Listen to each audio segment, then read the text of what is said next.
Mengapa Menteri Perhubungan Budi Karya Sumadi meminta PT KAI untuk tidak memberhentikan KRL di stasiun Manggarai besok? Jawabannya adalah karena dia ingin mengantisipasi kepadatan penumpang yang diprediksi akan terjadi karena adanya acara pelantikan Presiden dan Wakil Presiden serta pesta rakyat di Sudirman Tamrin. Budi Karya Sumadi mengaku sudah berkoordinasi dengan pihak panitia acara dan mengatakan bahwa kereta api menjadi alat transportasi umum yang populer digunakan. Kita berkoordinasi dengan Kaset Pres, dengan panitia. Di mana besok itu selain pelantikan, ada beberapa kegiatan di sepanjang Sudirman sampai Tamrin. Nah, ada opsi menggunakan bus. Tapi memang menggunakan kereta api ini populer, kata Budi. Dengan tidak adanya KRL yang berhenti di stasiun Manggarai besok, Budi berharap dapat meminimalisir kepadatan. KRL dari Bogor dan Depok diminta untuk di stasiun lain seperti Gondangdia.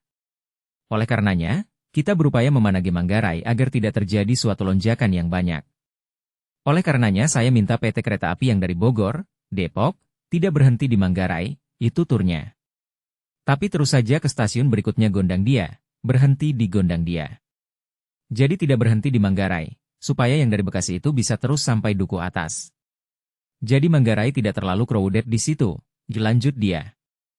Budi berkaca dari kepadatan di stasiun Manggarai yang terjadi pada 5 Oktober lalu. Dia tidak ingin kepadatan itu terulang lagi. Jadi manajemen di titik Manggarai menjadi penting. Karena pengalaman kemarin 5 Oktober di sana crowded. Jadi sekaligus announcement yang dari sini berhentinya di Gondangdia saja, jangan di Manggarai. Karena kita tidak berhenti di situ, ungkapnya. Sebelumnya, KAI Komuter Indonesia, KCI, menambah perjalanan komuter lain di hari pelantikan Presiden terpilih Prabowo Subianto dan Wakil Presiden terpilih Gibran Rakabuming Raka pada 20 Oktober 2024.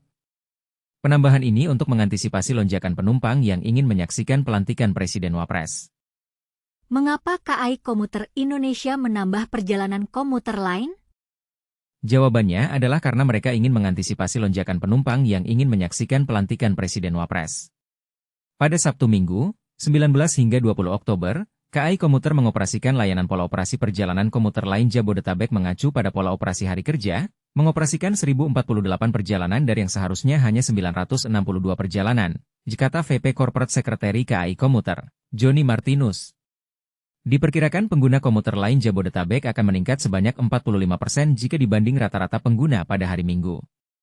Kondisi serupa, pada 5 Oktober 2024, yang bertepatan dengan perayaan HUT TNI, terjadi lonjakan pengguna pada akhir minggu sekitar 45-50%. Selain itu, Menteri Perhubungan Budi Karya Sumadi juga meresmikan reaktivasi stasiun Pondok Rajek di Kecamatan Cilodong, Depok, Jawa Barat.